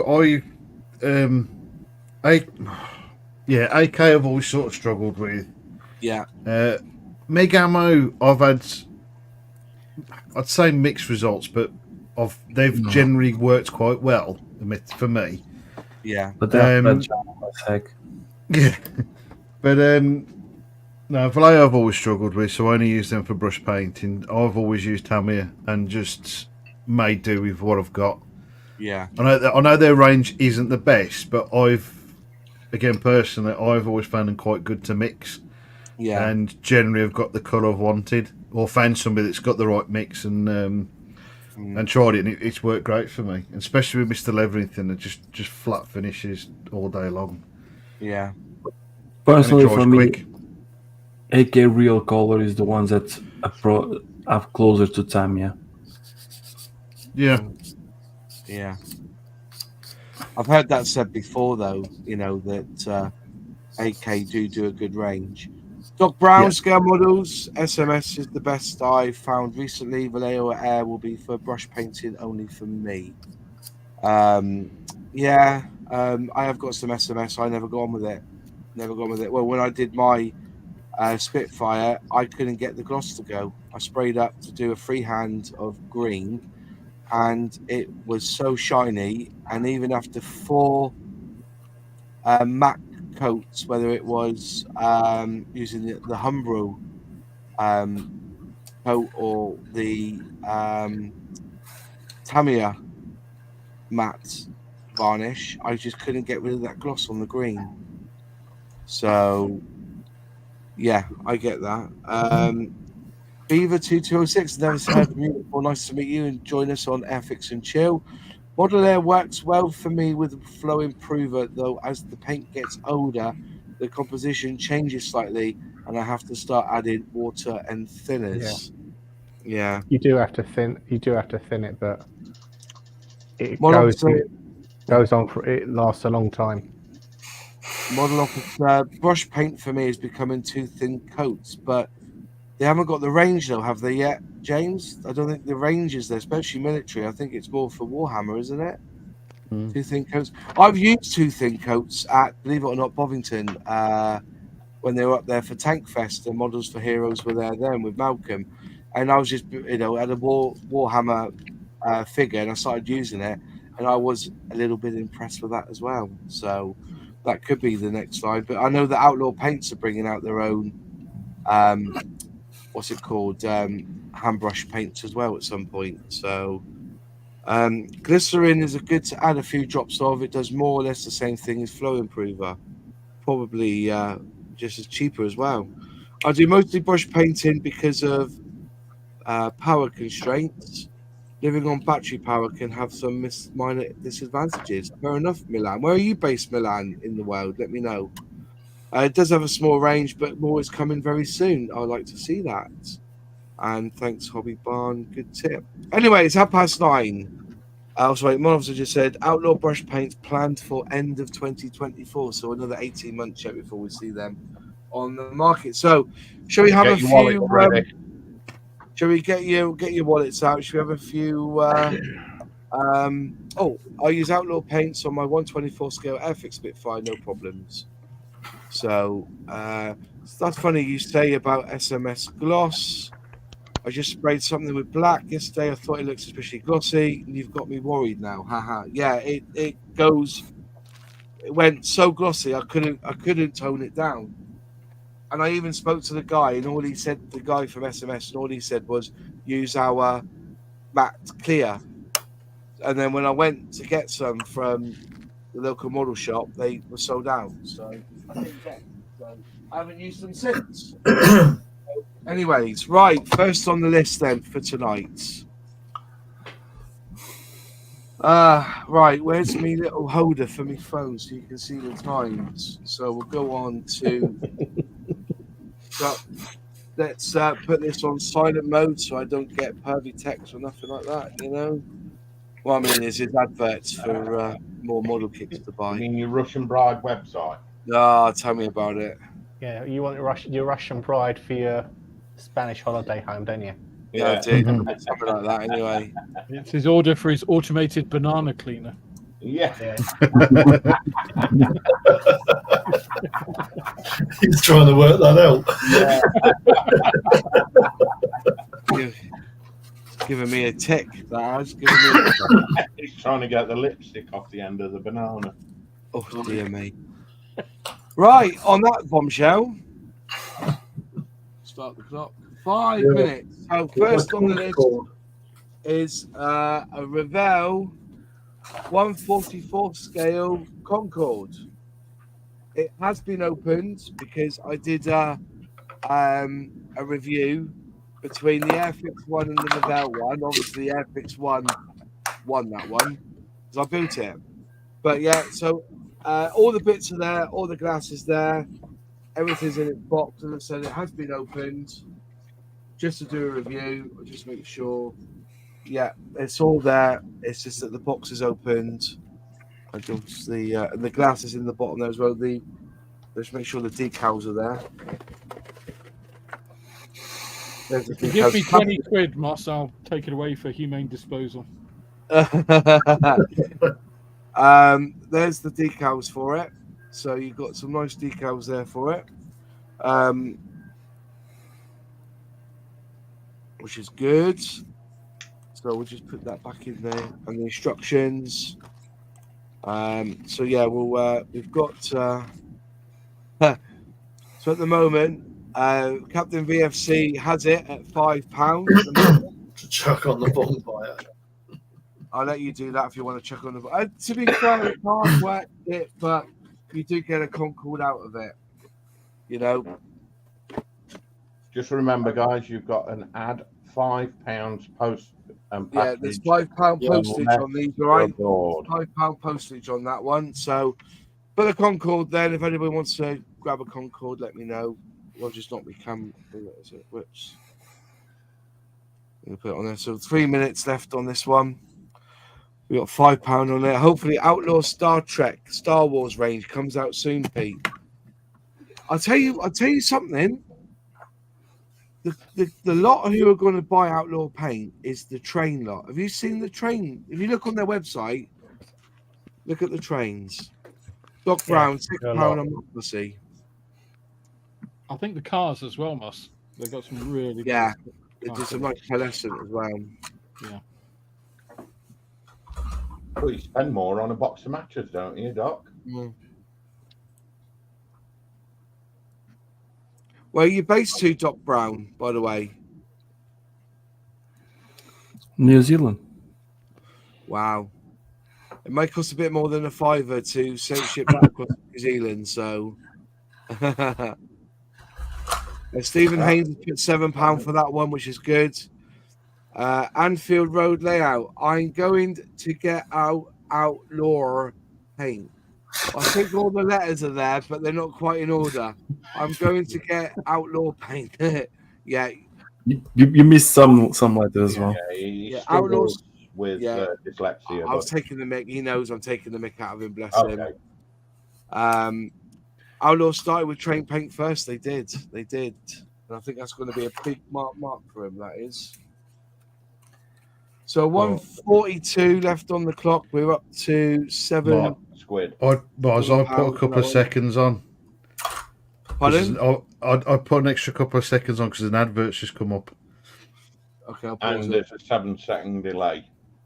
Yeah, I know. I've just paused it a little bit. Right. So the advert should be run now.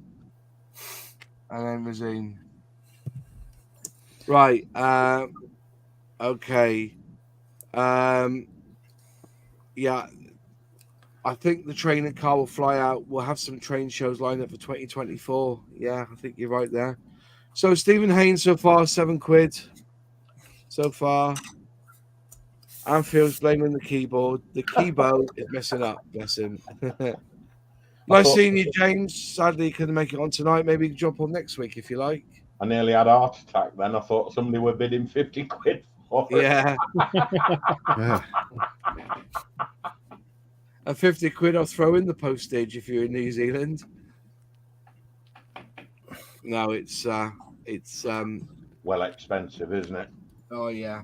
But I've got a company I use, and I've been able to get to America for 25 quid. To America, some of it. So yeah, see you soon then. Mod officer. Well, down to 30 seconds left. So if you want to bid, in the next 10 seconds. Got David J.M. at 8 quid. Look at that. Is this He's there, he's sorted.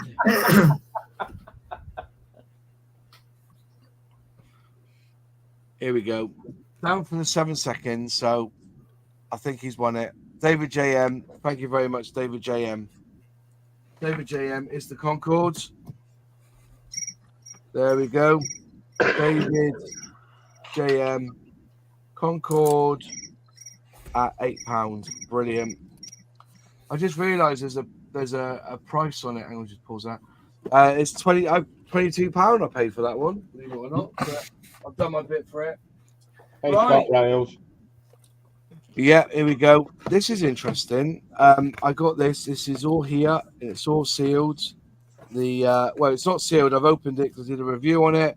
But there's the decal sheet for this one. So you know what I'm going to show you now, which is the decal sheet. It's all boxed up, all and the kit's back in. No, there's no bits missing. I've checked these all as well. We've got the Handley Page Vintage Classic Heracles. And didn't James from LPJ Models do a build on this one? And he done a pretty good job on it. Look at all them Somebody did. bars. Yeah.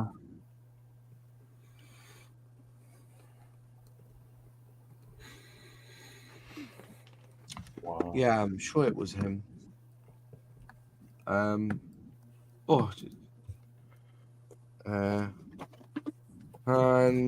the page AIFIX.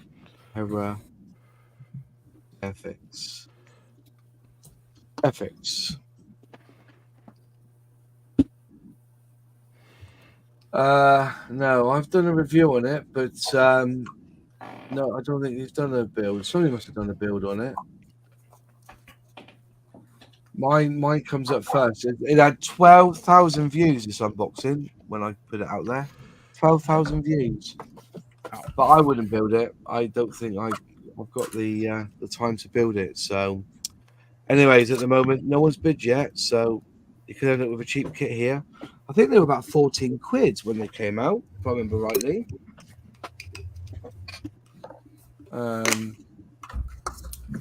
They're not for sale now, though, are they? Oh, Sprue and Glues put a £5 down. Well done, my friend. Well done. Greg's Models did it, I think. I was going to say Greg, but I wasn't sure, Yeah. to be honest with you. It could be him. I Because I know haven't- he did a few old vintage classics and he redid the decals and the print and stuff. Yeah.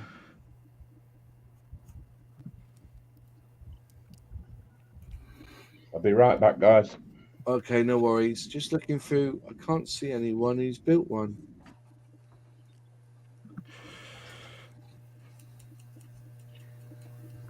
Unless he didn't call it Hercules and he called it the HP42. HP.42. Let's have a look at that. Anyone built one? No, I can't see anyone built one on YouTube. Which is a bit of a shame.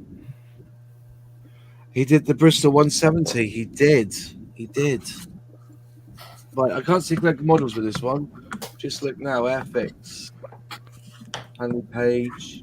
Let me just have a quick look. Build there. Forget what the word build. Making Models again did it. We did it in 4 parts.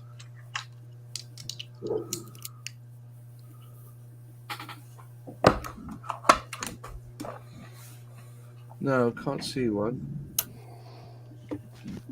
Let's get rid of the word build then. Maybe if we just put the word Airfix in and just leave it at that. Only page Airfix. Anyway, no, I can't see if anybody's built one. That was my first vintage classic. It reminded me of what it was like in the past. Went okay. It does go okay, I guess, but I'll just, so got 1 minute 42 left on this one. Put that on there. Just put down battery. So good. Right, 1 minute 30 left. Sully's put in a 7. Wow, Sully. Sully's put in a 7-pounder on that one.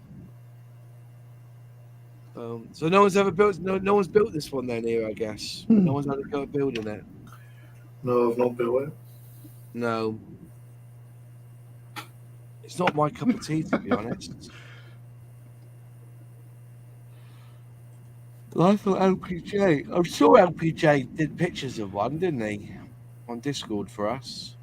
1931, 74 pieces. So not that good. Sully Scale Models will turn it into a moose farm. David James going in with 9. Good lad, good lad. God, why is he not staying on? Face ID. 39 seconds left on this one. 39 seconds. £9 from David JM. Just supposed to ship him all my models, didn't I? But he only pays once, so he's only a £5. He only pays once anyway. Only £5 on this one. 23 seconds. And the page. I've got a wooden kit to give away tonight as well. Not give away, but to ship. Tolly's gone in with 12. Tolly's gone in with 12. Also, he's gone for 12 seconds. 12 seconds. That's it. Sully's won it. Sully's won it at 12. Well done, Sully, my friend. Thank you. It's going to make it into a moose, I think. A moose farm. Brilliant. Right. Next one.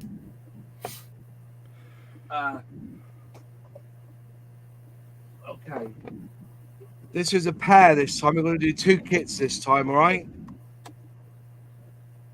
2 1/72 scale Spitfires. You've got the Mark 9C and the PR 19. So there's 2 in this one. All right, 2 on this one. Let's set the clock. 5 minutes on this one. So you're bidding on 2 kits this time together. So I was going to do them separately. I thought, no, let's do them together. So if you want to build a PR 19 or a Spitfire Mark 9C, there's 2 there to go. And they're all sealed. These ones, I've never opened them. These are quite good, these boxes. See, it's all sealed in its bag. Decal sheets all there. Everything's all there for that one. Getting annoyed now. So that was that one. And there's this one here as well. Oh, didn't I get my cheap Mark kit? 9 as well. Mark 9C. So there's 2 kits in this bundle here, so I'll get rid of them both. Remember, £5 postage and actually all towed. So let's start again. So we've got up to 4 minutes left on this one.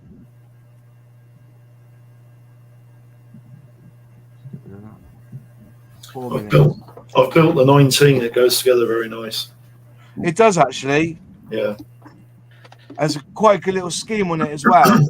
Yeah. It's grey, and then you've got the gold grey on top, haven't you, on this one? Come on, guys. Gotta get there. No, it should be PR blue. Is it PR blue? Is it? Let me It just should check. be PR blue. Yeah. Let me just check the call out on this one. Shop stock.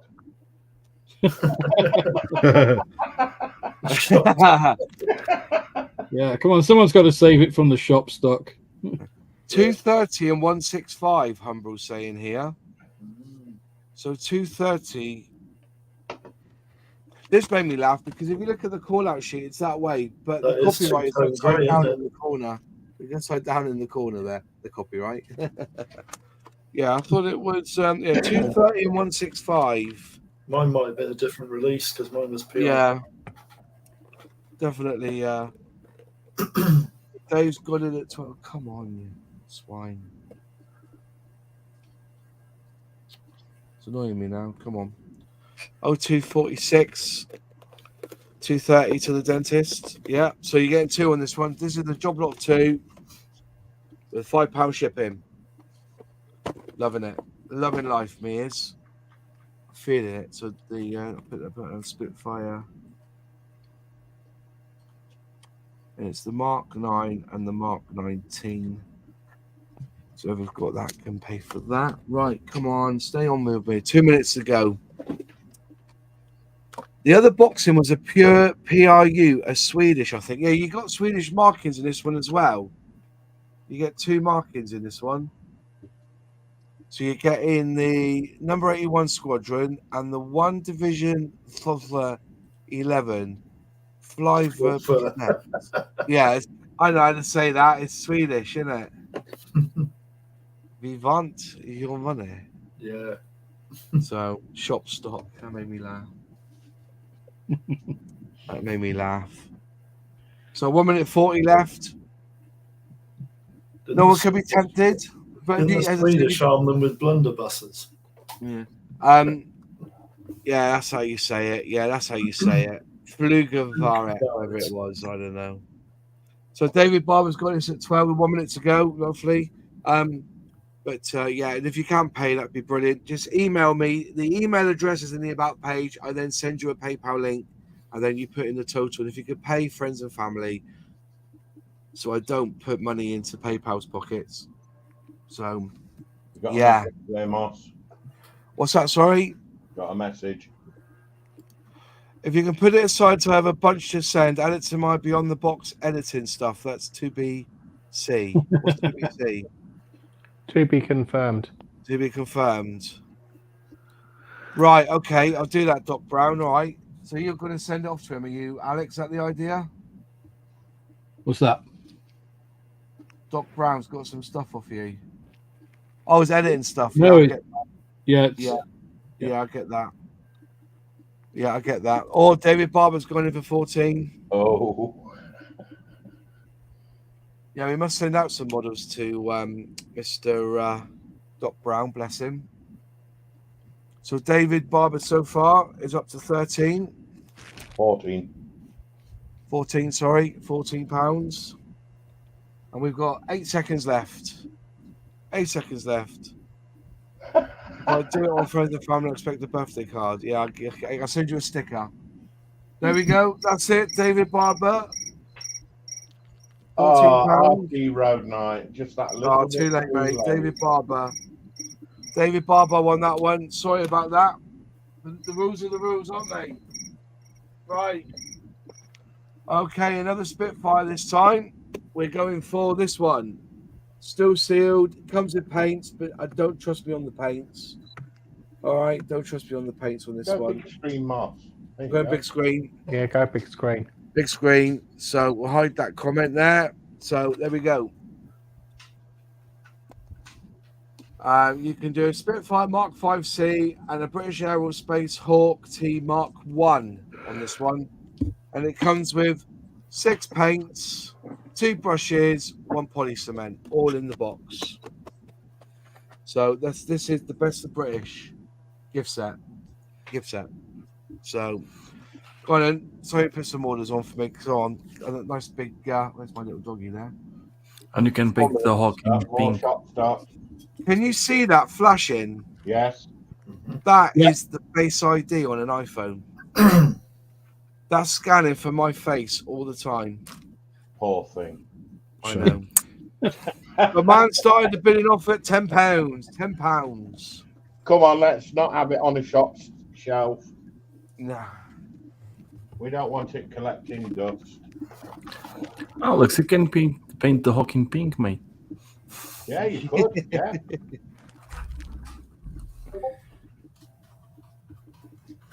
It is a great set for the starters. Yeah, it is a good set. It's a gift set, really. And it comes with 2 flying hours, this one.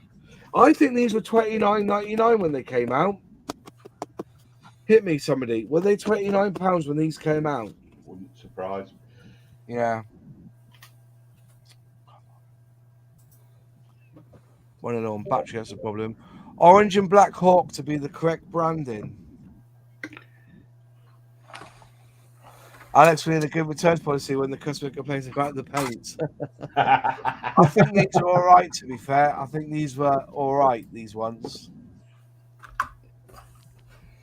How close are you to your camera total, Moz? I think I've got about 600 so far. Another 800 quid for the lens as well. So, as I said, I've had quite a few that didn't sell, which I've got to re-auction actually at some point, which I've got to do. But there's one up there now because I thought he was going to buy it. There's 2 tanks there, and Face ID, and unfortunately, they haven't got back to me. So they're $24.49 now on the AIFIX website. So there you go. Yeah, so it's a bit of a shame, but you know, these things happen, don't they? You know, when you're trying to get there. But I also had to spend some of that money on the new hard drive for this Mac as well. That set me back a couple of hundred quid plus maintenance and everything, you know, because the hard drive failed. So hence why I've got this big bad boy here now sat beside me, which is a 5 terabyte hard drive. So everything is now on that hard drive. Now every video I've ever done, everything I've ever recorded is now on that hard drive. So, but yeah, I've also got a little bit of a sponsor deal with a certain scale model shop that I've got to go up and film at some point.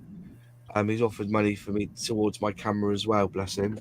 And I've got to do a review of his model shop. So, yeah, no, there's 2 of them, mate. 1 copy is no copy mod. So I've got that one there, and then I've got another hard drive which is up there, which is not plugged in. But what I do is when I add to that one gets added to there. So that one's always as like the second backup. But yeah, luckily I got all of it off when that hard drive failed. But apparently Apple's hard drives are pretty good to get stuff off. So 43 seconds. We're at a tenner for this one from Mans. One moment. Hey, taggers. Make an off-site copy. Yeah, but it's expensive then. You know, that's already half full. 2 terabytes full of info on that already. So yeah. But I have got other hard drives as well. You know, I run 8 terabyte hard drives for all my music and all my karaoke stuff. So David JM's going in for a 13. David JM's going in for a 13. Thank you very much. 14 seconds left. Remember the 7-second delay. Hi, taggers. He's in Amsterdam. Whoopee you. There's some great museums there. He's not gone there for museums. No. There we go. Brilliant. David JM. You know, a hotel in the red light district, but yeah. Right, just write that down. David JM at £13. Right. And that's for the rest of the British. David JM And that's 13. Right, the final one tonight. Now, okay, it's not really a scale model kit, all right?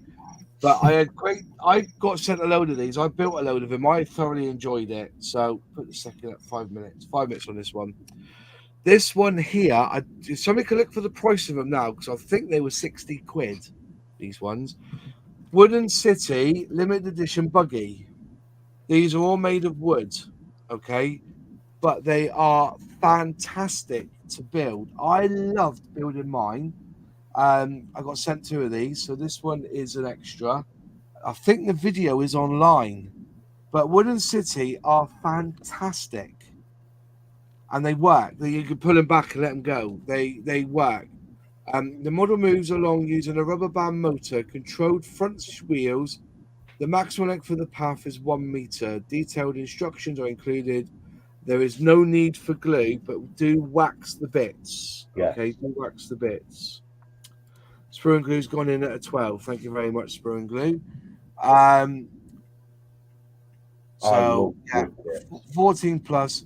Look at the instructions there. It's really, really good. This one. 61 quid I've said it for. £61. Yeah. Yeah, so £61 this one's worth. If I could get a 50 for it, that'd be lovely. But you know, I put it out there. If he wants to build one of these, let me know. What's the clock gone? Well, 3 minutes 32. So yeah, they're not cheap, but they're really good fun. The only trouble I had with them was getting the rubber bands on the wheels because they're a little weird sort of design, aren't they? You've built one of these, haven't you, Sprue and Glue, Dave? I built something similar, but I've not built Wooden City. Wooden City is the latest one on the new kid on the block. It is, yes. But also, if you look at the parts here, they're painted on. Yeah, they're pre-painted. Yeah, pre-painted, and it's all laser cut as well. Laser cut, yeah. Waxing the bits is good advice. So yeah, they're really good, these ones. So anyway, wait for a bit longer. Probably bids will come in a minute near the end. People wait these days, don't they? Yeah.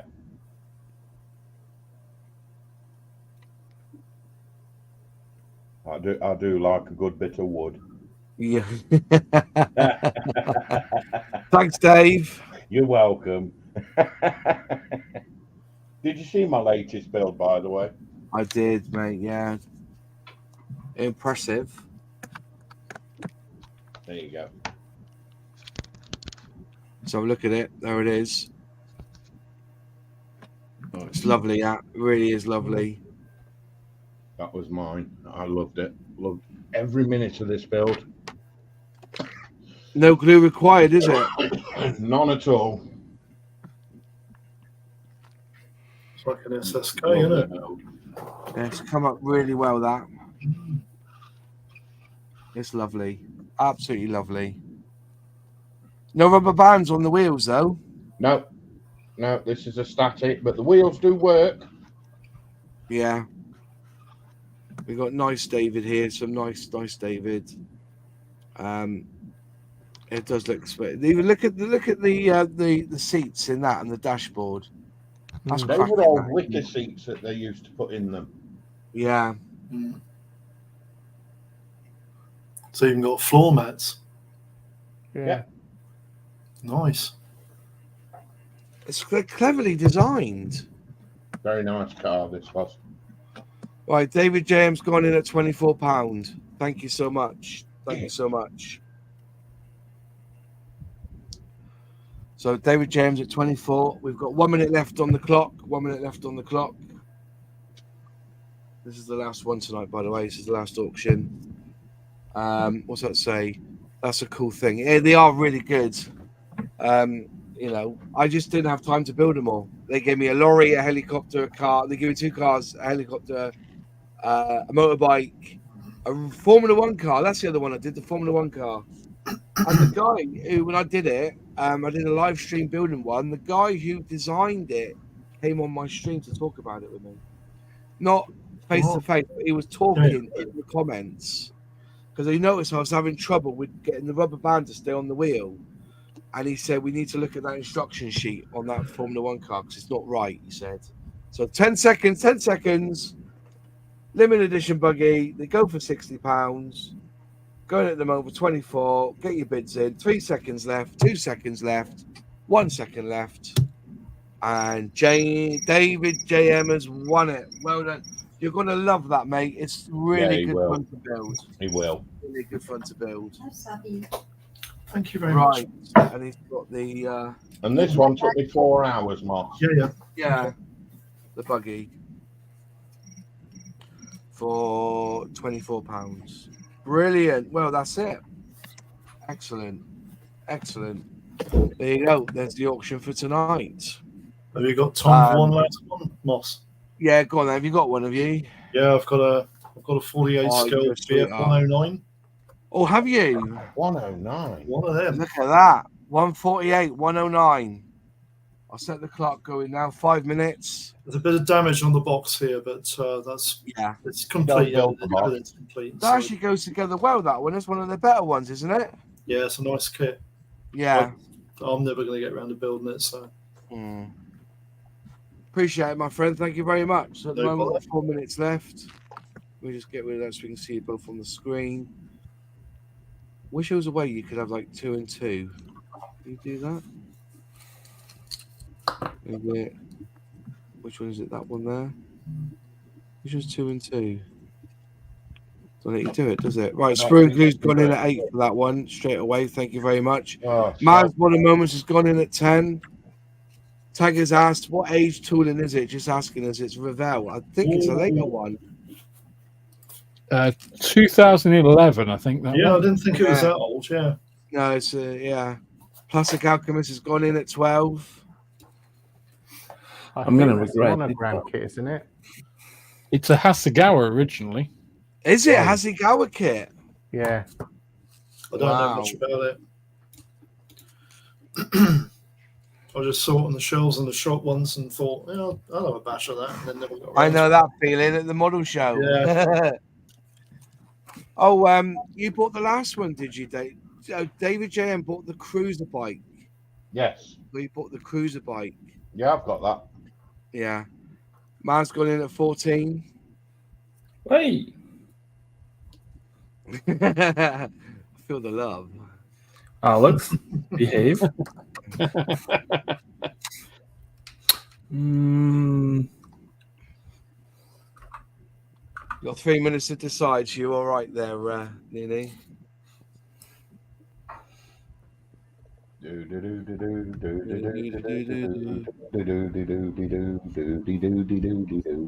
Is John Alec gone? Is he? I didn't see him Yeah, go. he's not feeling very well. Yeah, he's going. He's doing his chemo at the moment, isn't he? Yeah. Bless him. Right, Yeah, Plastic's Nuno gone wants in to at spray it 15. pink. He's going to paint that pink. Yeah. What is with the pink? No idea. Oh, you haven't seen my pink net. I haven't got around to watching your videos this week. You're on the list to watch. Oh, I watched missing out. Alex's last week, and I watched. Who else did I watch last week? There's somebody else I watched last week. Oh yeah, watch I out. watched the live stream. I watched the live stream today from. Well, your live stream was today, wasn't it? I watched that today. Was that Thursday? I watched yours. Have you watched mine yet? No, Sprue and Glue. I watched your one about the comments on the bird's nest, which I thought was interesting. Yeah. I thought it was hilarious. Oh, that's good. Actually, I actually quite enjoyed doing that video. I'm going to have to save some more comments up, I think. Yeah. Well, I didn't see yours, Wayne. Yours never came up on my list. You would have been added to the watch list if I'd seen a notification for it. But I said, because I sit at the computer all day listing stuff on eBay, and I have people's model. That's why I'm on on Dave Sprue and Glue's channel. You see me with the wooden background because I'm up in my little unit there, putting stuff on eBay while listening to people chat and talk about modeling. So. But if I don't watch it all the way through, you will always get a like for that video. Not necessarily a comment, but you'll always get a like from me. Yeah, he's always lurking. Always lurking, mate. I'm just wondering that you didn't saw my pink net. I need wonder. to look at that. You put it on my watch list. You put it With on my fuzzy watch list. dice. With fuzzy dice. No, Yeah, I put the he's fuzzy too dice busy in. lurking in that little wooden shed. I want you next week on Airfix and Chill to come on and say, I've got those Airfix those outlaw paints spraying like a bitch. That's what I want to hear next week. Moz, you're right. I got them spraying like a bitch. Hey, again, was not saying that you're wrong. Might be my issue, you know. Just Right, 24 seconds on this one. 24 seconds. Come on, guys, 14 quid. It's a shelf stack. 15 quid. 15 quid. Oh, 15, sorry. 15 quid. Plastic Alchemist is going in for 15. everybody wants to give stuff to Alex, not to me. What is this? He's just I'm not used to doing the what?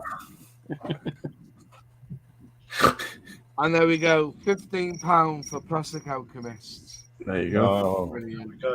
another pink blot on the copybook. There you go. Brilliant. Thank you so much, John, my friend. I appreciate that. Same deal as before, Moss. No bother. Yeah, so if Nunu, if you send me your email address and I'll send you Yes, payment, I will. and then I'll ship that and I'll give that to John there to send it on, which is good. Yeah. Thank you very much. But honestly, I know it's me, but if any of you guys want to raise a bit of money by auction of some of your kits, you're quite welcome to do that as well. All those who have won tonight, please, again, just email me and I'll send you the email address is in the about section. I don't want to put it on the chat because that's when it gets spammed, if you know what I mean. So go on the about section, email me your name and address. I'll send you a PayPal link where you type in the how much it's going to cost, including postage. And then do it to friends and family so that I don't have to catch the fees as well. Yeah, and all golden. Well, anyway, I think that's been a really good Airfix and Chill again. I want to thank everyone who stayed. There's 117. Well, I think we've got to 200 before. I think it's about 170. I think watching, which is amazing. That and we're all interacting on each other's channels. It's such a great thing to do. Thank you all for joining the panel tonight. Thank you for joining me as well. I hope John Alec gets better too, and I hope Johan's good. Hopefully, we'll get Ms. Modeler back on at one point. It'd be great to see her back on there as well. And I think we've covered everything to do with Airfix. I think we can draw a line under the Vulcan for next time. Yeah. Yep. Just thought I'd show you this, Moss. That is fantastic. I'll tell you what, some of the engineering that goes into these is amazing. That's the Yuki's one, isn't it? Yeah, it is. The only thing I was a bit upset with my Yuki's is I thought it was a proper clock. And it isn't. Oh, yeah. Yeah, it's I thought it was a proper clock. But I've seen somebody build the train from Yuki's. That was amazing. I've done the train.